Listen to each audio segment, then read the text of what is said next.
The man known to history as Emperor Puyi was born on the 7th of February 1906 at the Prince Qin Mansion, one of the imperial households in Beijing, the capital of Imperial China.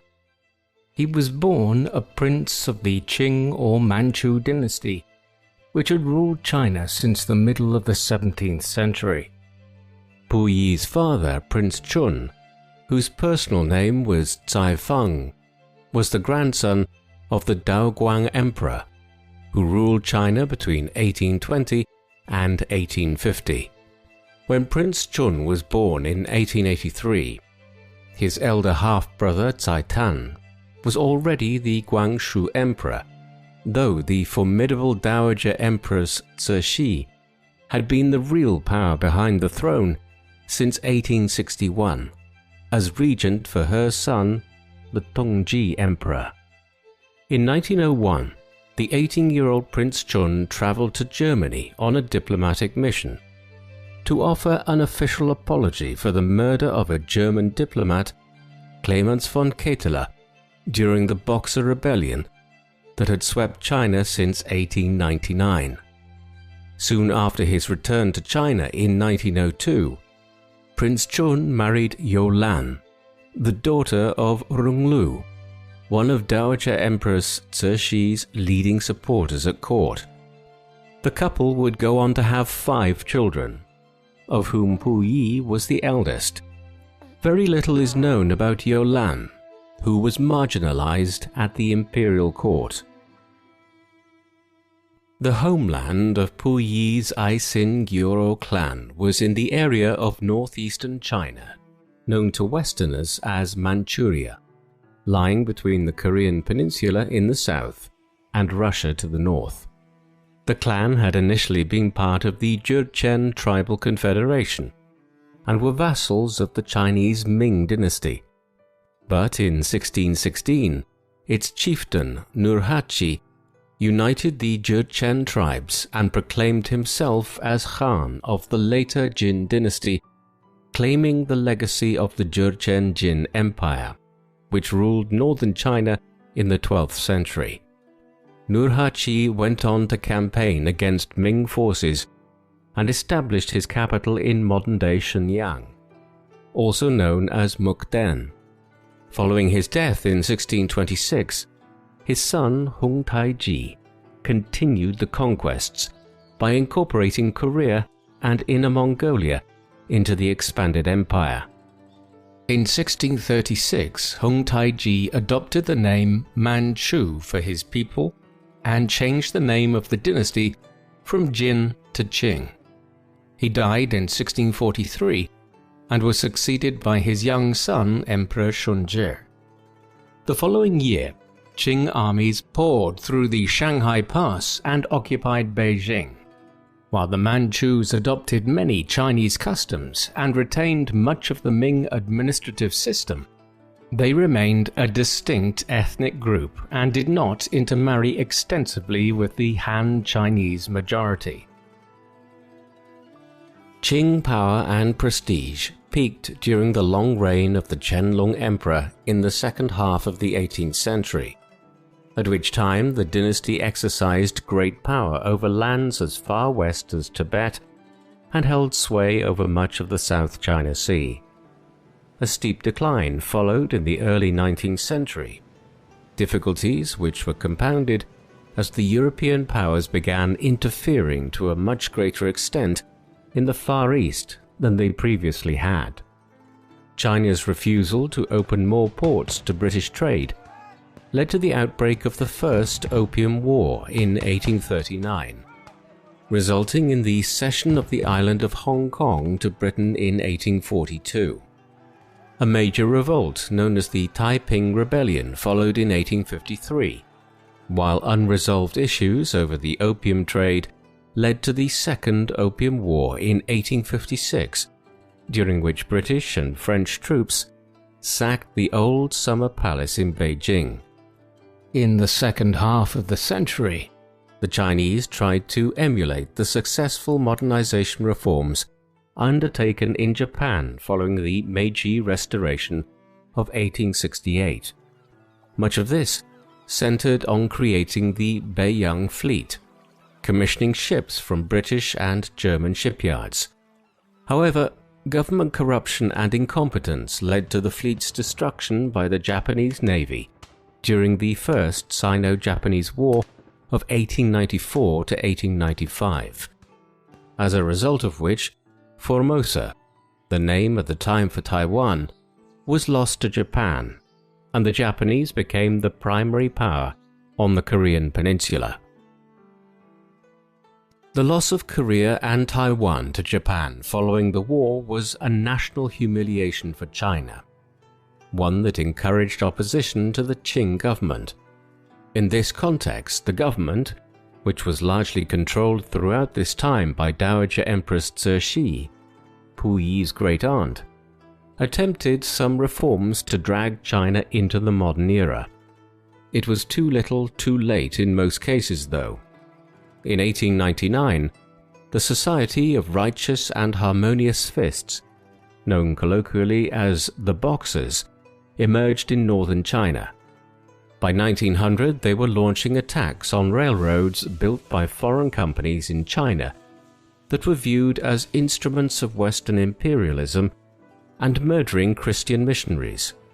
The Dowager Empress was sympathetic towards the Boxers' objectives and did little to restrain them, prompting the creation of an 8-nation alliance of Britain, France, Germany, Italy, the Austro-Hungarian Empire, the United States, Russia, and Japan to intervene to protect their colonial and imperial interests.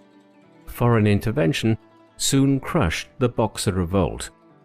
Following the defeat of the Boxers, the Dowager was compelled to give more concessions to the foreign powers and to begin implementing a set of reforms modeled on the Meiji Restoration in Japan.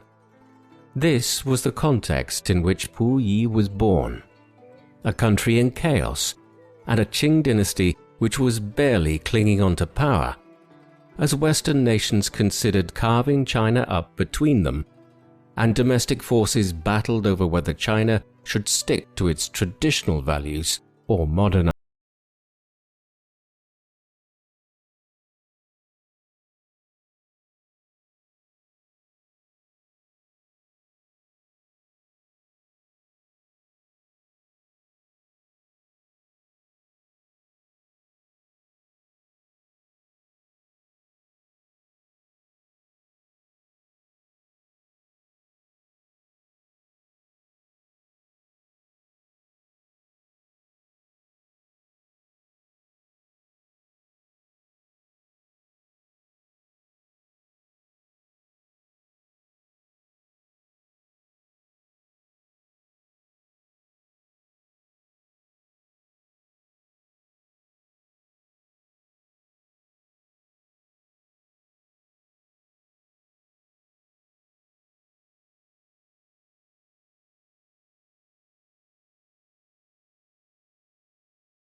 Emperor died after a short illness, fueling rumors that he had been poisoned on the orders of Cixi. There would be no investigation. The Dowager Empress died herself the next day, hence a few months short of his 3rd birthday, Puyi was now created as the Xuantong Emperor. Xuantong meaning Proclamation of Unity, a name those around the child selected in an effort to bring the nation together, despite its many troubles. Puyi's coronation ceremony was held at the Forbidden City on the 2nd of December 1908. It was a cold day, and the child emperor was soon tired of all the pageantry and ritual. By the time Puyi ascended to the throne, he began to cry. Prince Chun, in a desperate effort to calm his son and avoid further unrest in front of the prostrating officials, gently reassured him. "Be patient. Everything will soon be over. It will soon be finished." The courtiers near the throne who overheard these words interpreted them as a bad omen for the longevity of the empire. The courtiers were right to be anxious, as a revolutionary movement led by Sun Yat-sen, known as the Tungmen-Hui or United League, was gaining a lot of support in southern China and amongst Chinese exiles in Japan. Although local disturbances instigated by Sun's supporters were pacified, he remained a dangerous thorn in the government's side. For the next 3 years, the emperor's father, Prince Chun, served as regent for his young son. During his regency, Prince Chun introduced constitutional reforms, including an indirectly elected National Assembly, which urged him to introduce a constitution by 1913. In May 1911, the Grand Council was replaced with an imperial cabinet, headed by the Prime Minister, Prince Qing, a distant relation of the imperial family. These reforms were broadly unsuccessful, and on the 10th of October 1911, the Tungmen-Hui organized an armed uprising in the city of Wuchang on the Yangtze River, one of the 3 cities which subsequently merged into Wuhan. The Wuchang uprising sparked the Xinhai Revolution, as uprisings against the Qing government spread across the empire. Qing armies struggled to put down the uprisings, and Prince Chun was obliged to seek assistance from General Yuan Shikai. Since 1895, Yuan had been commander of the New Army, later renamed the Beiyang Army, a military force organized and trained along Western lines. In 1898, he had vowed to support the Guangxu Emperor and the reformers in their power struggle against the conservatives, only to betray the emperor's plans to Cixi and allow the conservatives to triumph. From then on, Prince Chun had always considered Yuan a traitor and was only prevented from executing him by Yuan's allies at court. As the Beiyang army was not prepared to follow orders from any other commander, in order to save the dynasty, Prince Chun had no other choice but to recall Yuan. Yuan now exerted a high political price and demanded the offices of Prime Minister and Commander-in-Chief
Son of Heaven, he ordered a eunuch to pick up dirt from the floor and eat it. The eunuch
Three months later. Yuan's death created a vacuum at the center of the Chinese government as his subordinates vied for power at the head of powerful armies. The Manchu loyalists inside the Forbidden City believed that Yuan's abortive restoration of the empire was not a rejection of imperial government, but rather a rejection of Yuan as a usurper, whereas they held firm to the idea that Puyi might yet be restored as rightful emperor, now that he was considerably older. One of Yuan's subordinates, Field Marshal Jiang Shun, had remained loyal to Qing traditions and planned to restore the empire after Yuan's death. After an audience with Puyi in June 1917, Jiang Shun led his army into Beijing at the beginning of July and proclaimed the restoration of the dynasty. After consulting with his tutors, Puyi agreed to take up the throne again. Jiang Shun sought military aid from Jiang Zuolin, the military governor of Manchuria, but the message was intercepted on the way and never arrived. Duen Chi-rui, premier of the Republican government, launched the first air raid in Chinese history by sending a plane to drop 3 small bombs into the Forbidden City. These were designed to intimidate the Qing court rather than cause any significant damage, though an unfortunate eunuch was killed in the process. The following day, Duen's army was marching on the Forbidden City. On the 12th of July, the attempted restoration of Puyi was abandoned, and he abdicated for a second time. In 1921, the year Puyi turned 15, the dowager consorts began to discuss plans for his marriage. He was presented with photographs of 4 girls and asked to choose one as his wife. His first choice, the 12-year-old Wen Xiu, was opposed by dowager consort Duen Kang, and eventually he was compelled to choose Wan Rong, the daughter of a wealthy Manchu aristocrat who was a similar age. As a compromise, Puyi was allowed to take Wen Xiu as his secondary consort, polygamy being a staple of the Chinese imperial court. On the 1st of December 1922, Puyi married both Wan Rong and Wen Xiu in an elaborate ceremony paid for by the Republican government. That evening, Puyi and Wan Rong went to the bridal chamber to spend the night together, only for the emperor to abruptly leave the chamber out of panic and return to his quarters, leaving his empress behind. The incident inspired rumors among the eunuchs about the emperor's sexuality. In his memoirs, Reginald Johnston wrote that Puyi and Wan Rong often rode their bicycles together, but a eunuch in the empress's household later claimed that Puyi rarely visited his wife at night and was always in a foul mood when he left her quarters in the morning. By the 1920s, Puyi was longing to leave the Forbidden City and study abroad. This was partly motivated by considerations of his personal security, as rival warlords were taking control of the government every few years, and Puyi feared that one day someone might seize power and execute him. At the same time, Puyi had found life in the Forbidden City stifling, and was inspired by Reginald Johnston's suggestion that he should go to study at the University of Oxford in England. Whenever Puyi raised the matter with his father and the palace officials, they advised him against it, since it would mean giving up the articles of favorable treatment that had been negotiated years earlier when he abdicated, and the palace staff would face an uncertain fate. In 1921, Johnston told Puyi about the telephone. Upon learning that there was one in his father's mansion, the emperor hoped to have one installed in the Forbidden City. The officials resisted vehemently, but eventually the teenage emperor's wish was granted.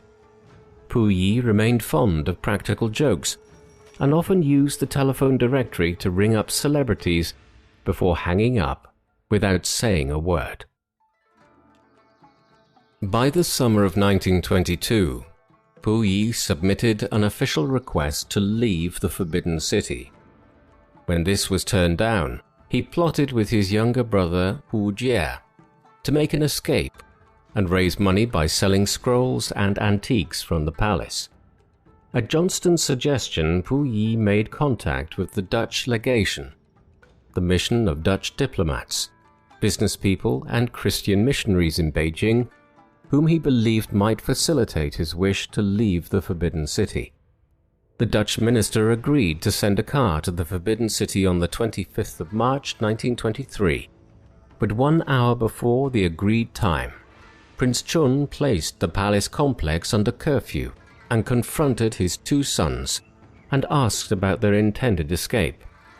The emperor denied that he had any intention of escaping before summoning the eunuchs in a vain attempt to determine who had leaked the information.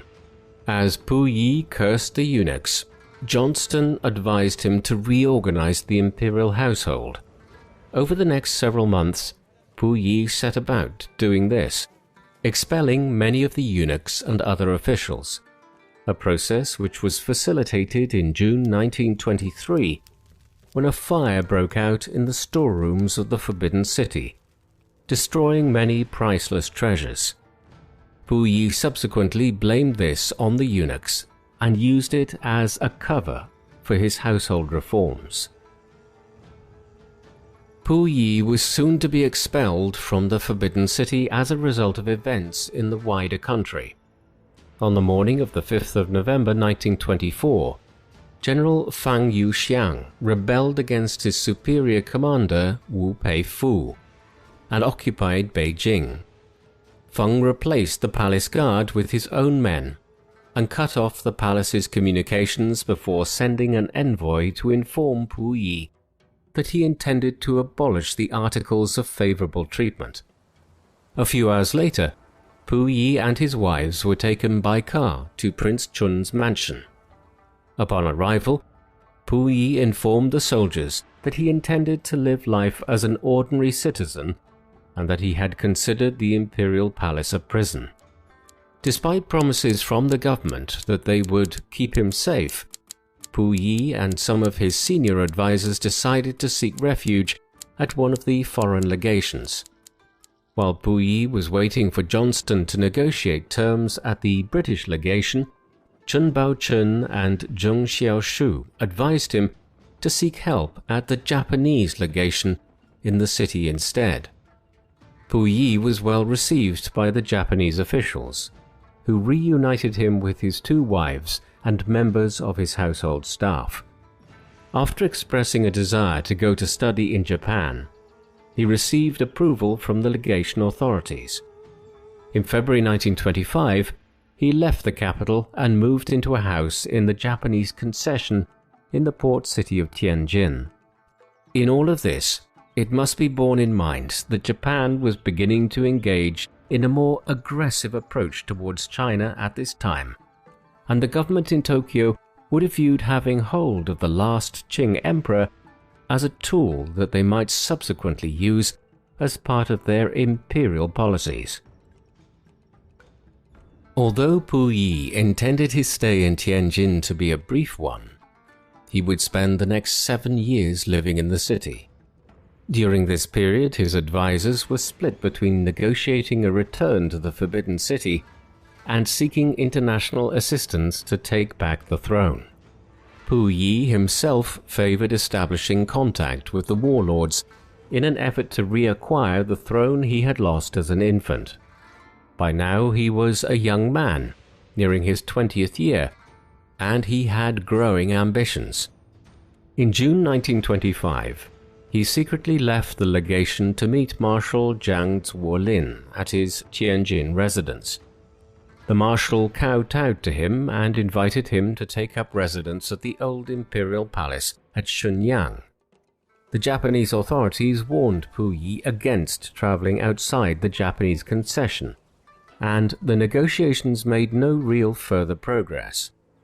In 1928, after a short period in control of the government in Beijing, Jiang Zuolin was assassinated by the Japanese. although Puyi was unnerved by the death of the marshal, he believed that the Japanese would not harm him.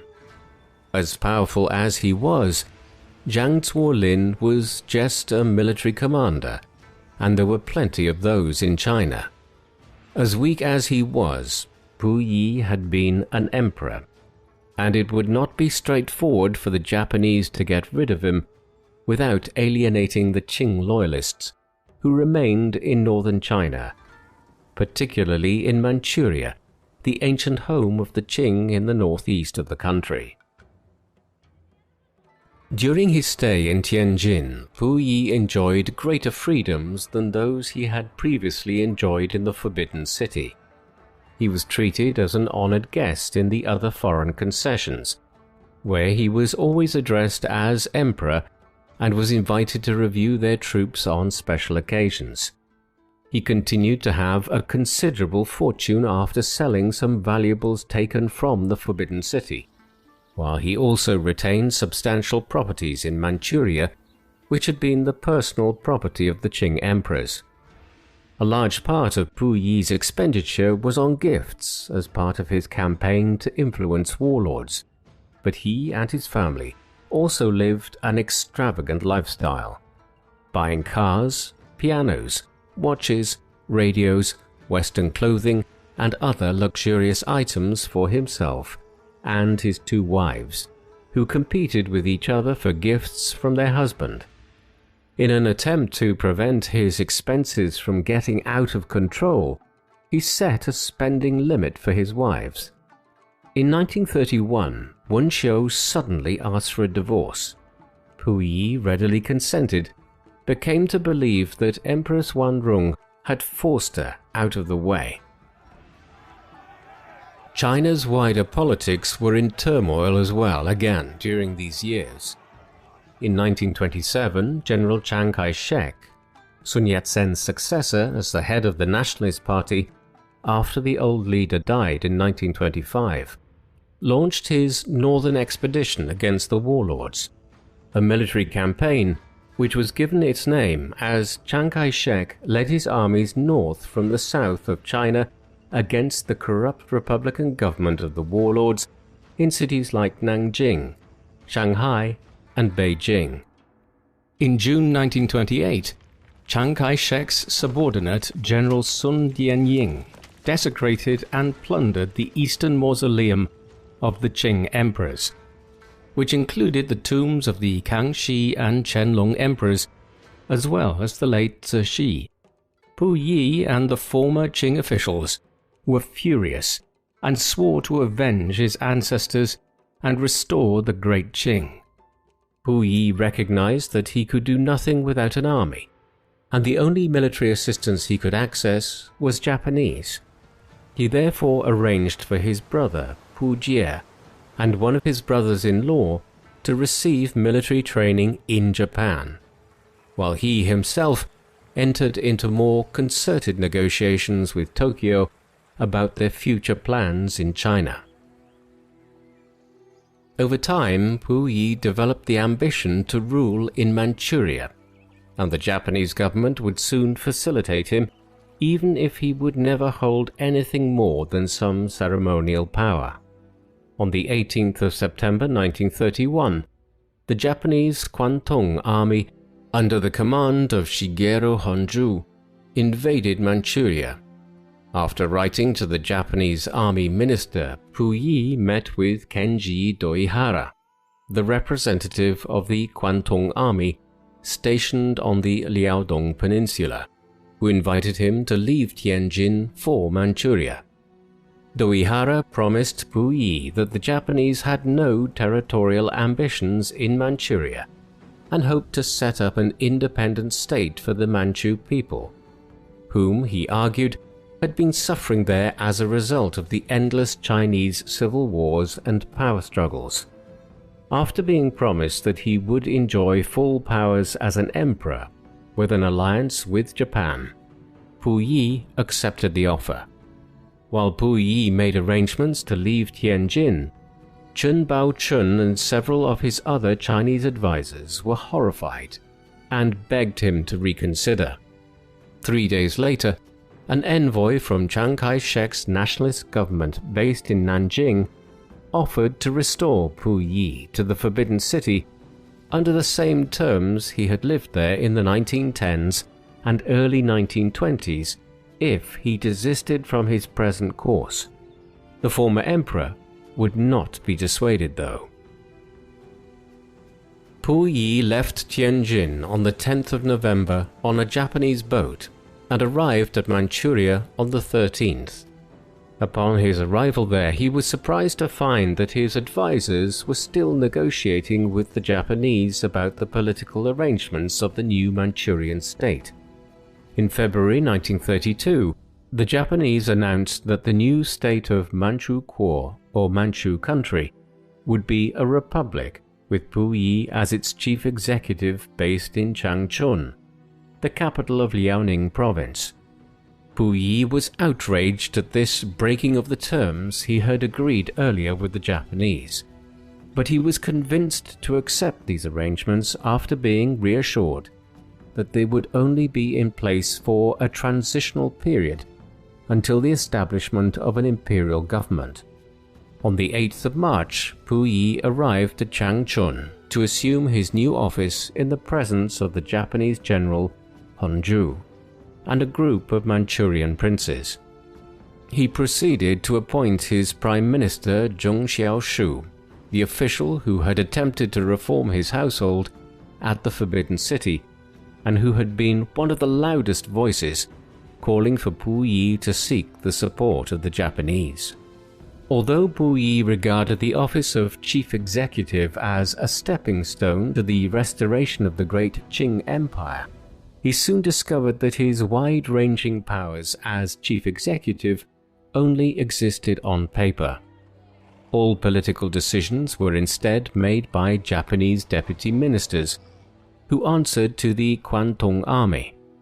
In August 1932, when Zhong Xiaoshu presented to Puyi an agreement with Japan, in which the Japanese would effectively have control of the Manchurian economy, Puyi recognized that this was already reality and signed the document.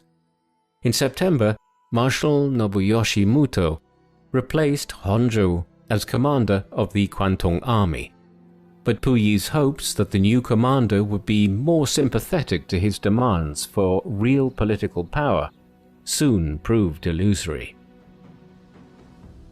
The Japanese invasion of Manchuria had provoked an international outcry, and the League of Nations sent a commission of inquiry chaired by Lord Victor Bulwer-Lytton to investigate the matter. In May 1932, Puyi met with the inquiry and was asked about the circumstances of his appointment as chief executive of Manchukuo.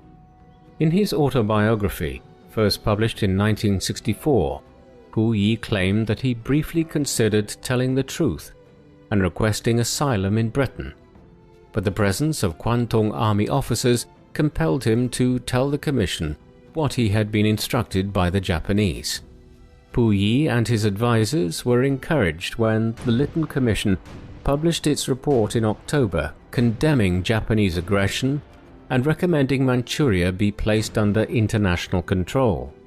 However, the League of Nations was unable to enforce its recommendations. Japan withdrew from the League in March 1933 and continued to extend its authority in northern China. Chiang Kai-shek's government in China, which was more interested in fighting the Chinese Communist Party than in confronting Japan, offered little resistance in response. Later that year, Puyi sent a trusted Japanese police officer to negotiate directly with the Japanese government in Tokyo, and in October 1933 he was informed that Japan was prepared to allow him to become an emperor. An elated Puyi sent for a set of yellow dragon robes to be brought from Beijing for the coronation, only to be informed by the Japanese that he could not wear the outfit of the emperor of the Great Qing as Emperor of Manchukuo. The Japanese were unwilling to allow this, as it might open the possibility that Puyi would try to claim the imperial title of China years later, when they had invaded the rest of China, something which was being planned for in Tokyo already. In the end, a compromise was reached and Puyi was allowed to wear his dragon robes during a ritual before the main coronation ceremony. He would then change into a military uniform for the coronation ceremony itself. At the age of 27, he was now an emperor for the third time in his life. While Puyi's power was still limited, he was encouraged by a state visit to Japan in April 1935, during which he met with Emperor Hirohito of Japan. However, his belief that the Japanese were treating him as an equal was soon shattered when the Kwantung Army removed Zheng Xiaoshu as prime minister and installed its own candidate, Jiang Qinghui, as his successor. Zheng was not the only official loyal to Puyi who was removed from his position. Puyi was especially troubled when his brother Pujie was compelled to marry a Japanese noblewoman in April 1937. The Japanese then passed a law designating Pujie and his sons as heirs to the throne if Puyi were to remain without a son.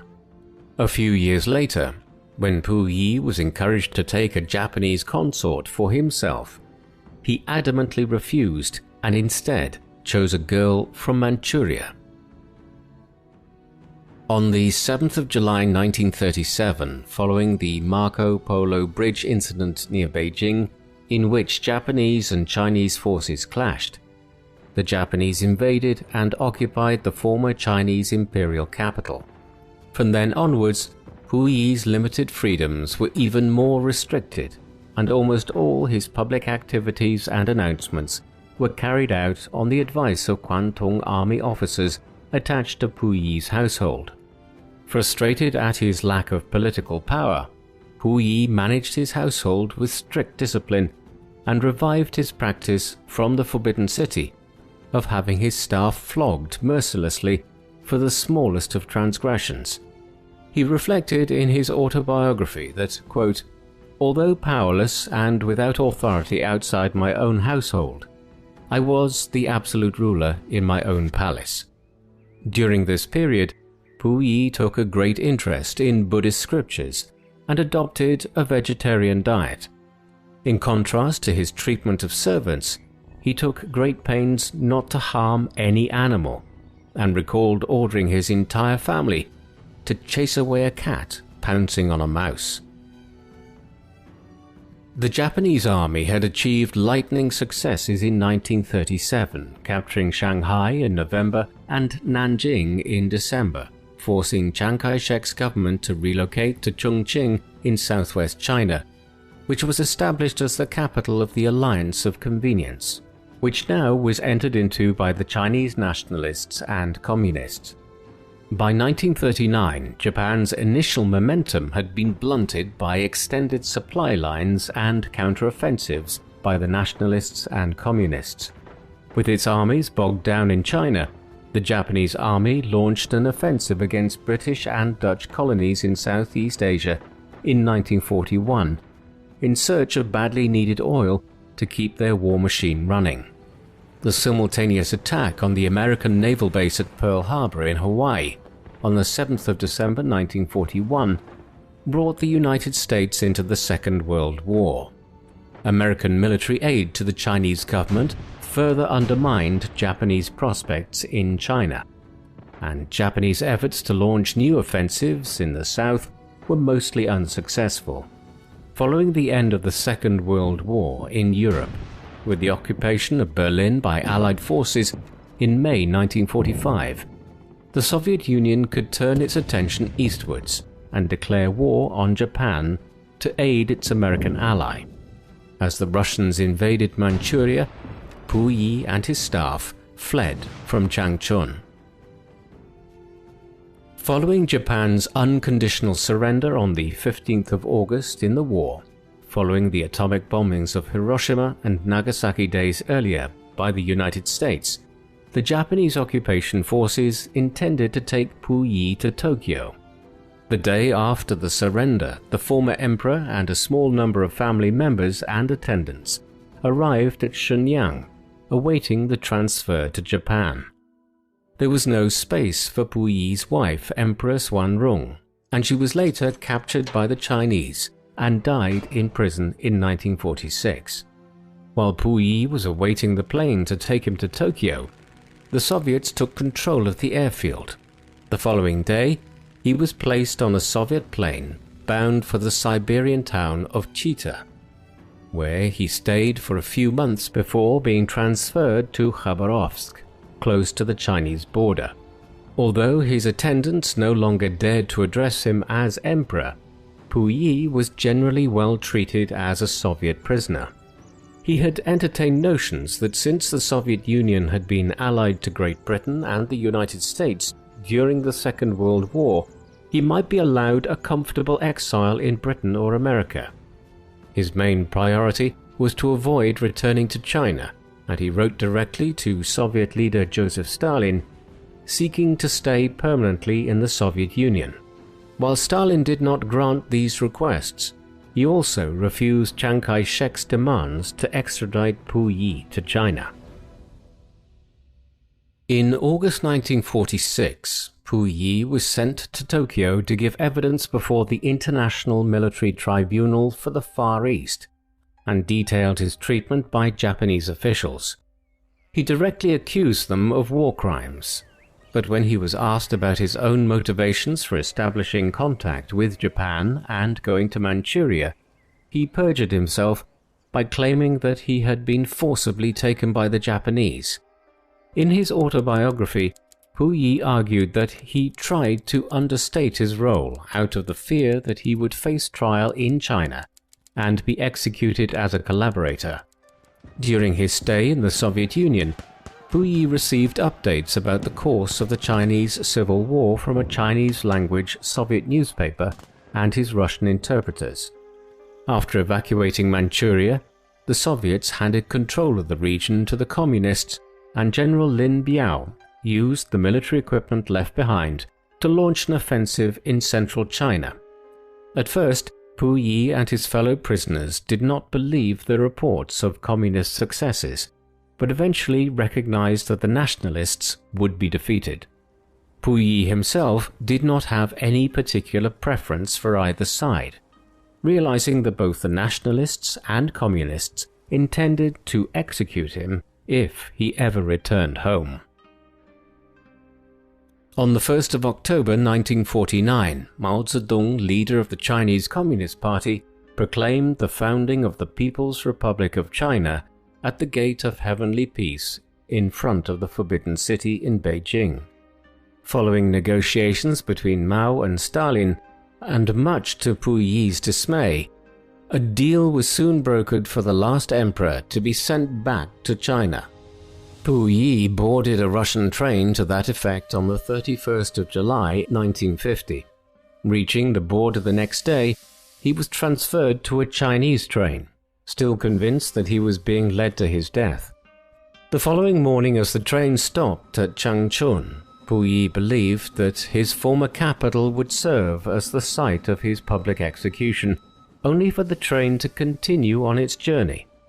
When Puyi and his fellow Manchu Kuo prisoners left the train at Shenyang, the city where Hong Taiji had proclaimed the Great Qing Empire more than 3 centuries earlier, his fears that he would soon meet his death were reinforced when an officer read a list of names from a piece of paper and took them away by car. Puyi relaxed slightly when informed that he and the other prisoners on the list were to be taken to the nearby city of Fushun to rest. Puyi's spirits dropped upon arrival at his new residence, a military prison officially known as the Fushun War Criminals Management Center, a facility that also held Japanese and Chinese nationalist prisoners. He was pleased to share his cell with family members, including his brother and father-in-law. They were given communist books and newspapers and instructed to study among themselves. Their hopes were encouraged when they read an article in a newspaper that suggested that the Manchu Kuo prisoners were being sent to study because the communist government had a shortage of talent and hoped to employ them. For propaganda reasons, the communist authorities had decided to pursue a program of reform and re-education for the detainees at Fushun. If the last Qing emperor could be converted to agree with communist principles, Mao and his associates believed, so could anyone else in China, or at least this is the message which they wished to present to the Chinese people. Not long afterwards, Puyi was moved into another cell and separated from his family. He had spent his whole life having people attend to him and struggled to dress himself, brush his teeth, and serve his own food. When the director of the facility reprimanded him for failing to take care of his appearance, Puyi felt humiliated. In October 1950, the detainees of the Fushun prison were moved to Harbin following developments in the Korean War that had broken out between Communist North Korea and a Western-backed South Korea. Following the initial invasion of the South by the Communist North, the United Nations had organized a military intervention led by the United States, which changed the course of the war, and by October, American forces were approaching the Yalu River on the Chinese border in North Korea, prompting the Chinese People's Liberation Army to intervene directly in support of North Korea.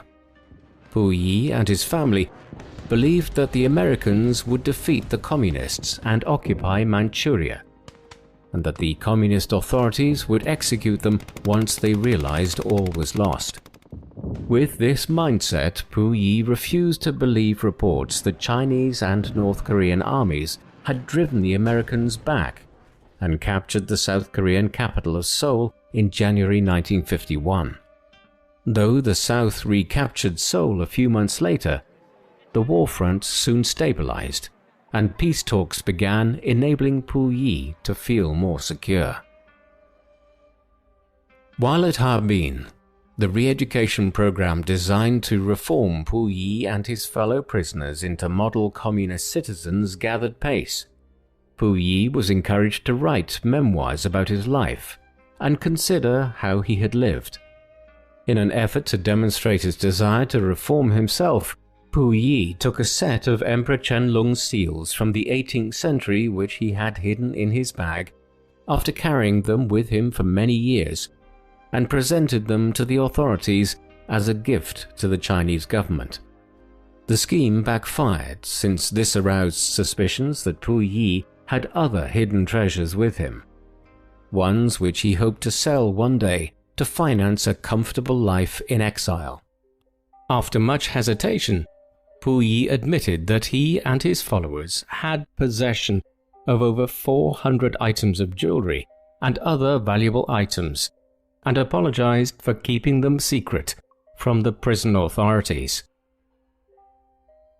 While Puyi was praised by his jailers and his fellow cellmates for owning up to the possession of the treasures, he soon came under further pressure about his complicity in the crimes committed by the Japanese during the war. While the prisoners were primarily instructed to write about the role of the Japanese in Manchuria, some of the inmates also chose to write about Puyi and other Chinese collaborators. Puyi was subjected to intense questioning about the atrocities he had witnessed and asked why he did not protest to the Japanese. When he expressed remorse about his crimes and mistakes, he was encouraged to be more specific. He then proceeded to set out in detail his contacts with the Japanese while in Tianjin. As the years went on, Puyi was increasingly subjected to humiliation by men who had previously exalted him as an emperor. In 1953, the prisoners began to spend 4 hours every day making cardboard boxes for pencils for a pencil factory in Harbin. Utterly unaccustomed to any form of manual labor, Puyi was by far the slowest of the group and often made mistakes which were remarked on. When the prisoners decided that they would form a production line to speed up the process, With each person carrying out a specific task, Puyi struggled to keep up with the others, and soon a stack of unfinished pencil boxes was piling up awaiting his attention. The sustained mockery from one particular inmate caused Puyi to fall ill and confined him to bed for 2 weeks, during which he recalled his childhood and cursed Cixi's decision to make him emperor so many years earlier when he was just an infant. After his recovery, he told the director that his incompetence was down to his upbringing within the palace. And at the next group self-criticism session, he shouted a series of denunciations at the imperial system until he was hoarse. In March 1954, the Re-Education Center was moved back to Fushun, where Puyi remained for the next 5 years. New investigators came to collect evidence about the extent of Manchu collaboration with Japan, and Puyi was repeatedly denounced by family members both vocally and in writing. One of the denunciations referred to a note Puyi had written back in the late summer of 1945 to the Japanese, calling on them to resist Soviet invasion to the last man, while others contrasted his sadistic beatings of his servants with his claims that he was a Buddhist and had never hurt a fly. After being presented with these comments, Puyi realized that there was nobody left who was prepared to treat him with the respect due to an emperor. When he defended himself by arguing he had acted under duress from the Japanese, he was presented with many examples of Manchurians who had bravely resisted Japanese interrogation and torture and survived the ordeal.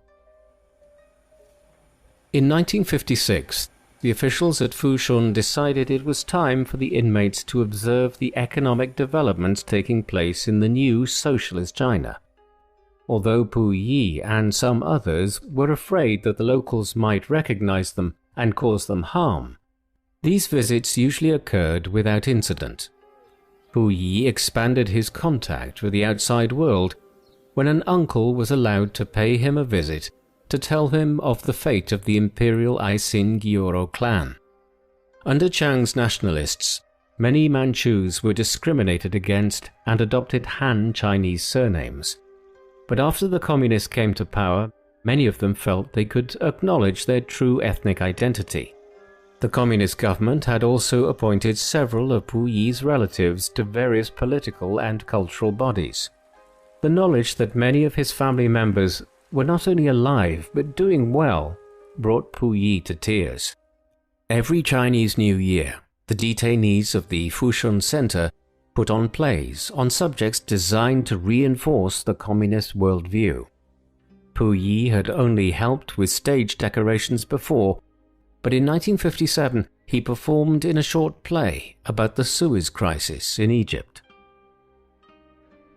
In 1958, the Re-Education Center began organizing the detainees into labor groups, and Puyi was placed into the medical group with 4 others. Although he initially struggled to carry out his tasks, he was supported by the doctors at the center's clinic and gained new confidence in his abilities. In September 1959, ahead of the 10th anniversary of the founding of the People's Republic of China, Chairman Mao issued a special pardon for reformed war criminals and counter-revolutionaries. This news encouraged the detainees to be more diligent in their ideological studies in an effort to be the first ones to be released. The communist authorities decided that Puyi had genuinely been reformed and was committed to the new government. Thus, on the 4th of December 1959, after 9 years in captivity in China, Puyi received his pardon. He arrived at his native Beijing 5 days later, where he was received by family members he had not seen for decades. As he walked around Beijing to start his new life in his mid-50s, the last emperor of China felt as though he was liberated for the first time in his life. There were still many things he had to learn about the world around him. On his first visit to a barber shop, he was fascinated by a hairdryer and asked the barber whether it was used before or after the haircut. As he waited for a bus, he courteously allowed a woman to board ahead of him without being aware that she was the female conductor, who promptly closed the doors behind her, leaving him at the bus stop. While on a tour of the Forbidden City organized for the pardoned criminals, Puyi served as special tour guide and was surprised to see the palace buildings in a better state of repair than they had been when he was a child and the master of the complex. In March 1960, Puyi spent a year working part-time at the Beijing Botanical Garden. The following March, he was given a job to organize historical materials concerning the late Qing dynasty and the warlord era. All of this suited the propaganda purposes of the regime. In 1962, Puyi was chosen as the representative of the Manchu people at the Chinese People's Political Consultative Conference, an advisory body to the government that included representatives from outside the Communist Party. The same year, he married Li Shuxian, a 38-year-old nurse. Puyi began giving regular press conferences praising the communist government. During his spare time, he worked on his autobiography along with Li Wenda, an editor at the government's People's Publishing Bureau, who made sure that its contents were in line with the communist government's message. The book was finally published in 1964 and subsequently translated into several foreign languages, selling well owing to interest in the strange life of China's last emperor. It would eventually be adapted into the 1987 film The Last Emperor, directed by Bernardo Bertolucci, which won several Oscar awards including Best Picture and Best Director. Puyi's health soon began to decline, and he found himself regularly in hospital receiving treatment for cancer. During the Cultural Revolution in 1966, the last emperor was a prime target for the Red Guards, who were rampaging throughout the country seeking to destroy everything that represented old China. From his hospital bed, Puyi was saved from the worst depredations by the intervention of Premier Zhou Enlai, who instructed hospital staff to treat him well and to prevent the Red Guards from gaining access to his room. He would not live much longer anyway, though. On the 17th of October 1967, Puyi died at the age of 61, after living an extraordinary life in many guises. Following his death, his cremated remains were taken to Babaoshan Revolutionary Cemetery outside Beijing, the most illustrious resting place for Chinese communist revolutionaries. In 1995, as China reformed after the Mao era, his widow Li Shuxian had his remains transferred to the Hualong Imperial Cemetery near the western Qing tombs. Placed on the throne of the Qing Empire as an infant, Puyi's reign as emperor lasted less than 3 years when he was forced to abdicate by Yuan Shikai in 1911. He spent the next 12 years confined to the decaying splendor of the Forbidden City, experiencing a brief restoration before being driven out of the Forbidden City several years later by one of the many warlords striving for power in a war-torn China, burning with a desire to restore his empire. As a young adult, he collaborated with the Japanese in Manchuria and realized far too late that Japanese interests were very different from his own. After the end of the Second World War, he spent 14 years in Soviet and Chinese detention, seemingly emerging as a genuine supporter of the communist cause. He had survived all the political upheavals in China during the 20th century and died in a hospital bed. Yet there is no disguising the fact that no matter how ostentatious his surroundings were, he spent most of his life as a prisoner, first of the Chinese warlords, then of the Japanese, then of the Soviets, and then of the Chinese communists. What do you think of Puyi? Was he a sadistic tyrant who considered himself superior to everyone else and a war criminal who collaborated with Japan? Or was he a man who was mistreated throughout his whole life by the people around him, a constant prisoner in a gilded cage? Please let us know in the comment section. And in the meantime, thank you very much for watching.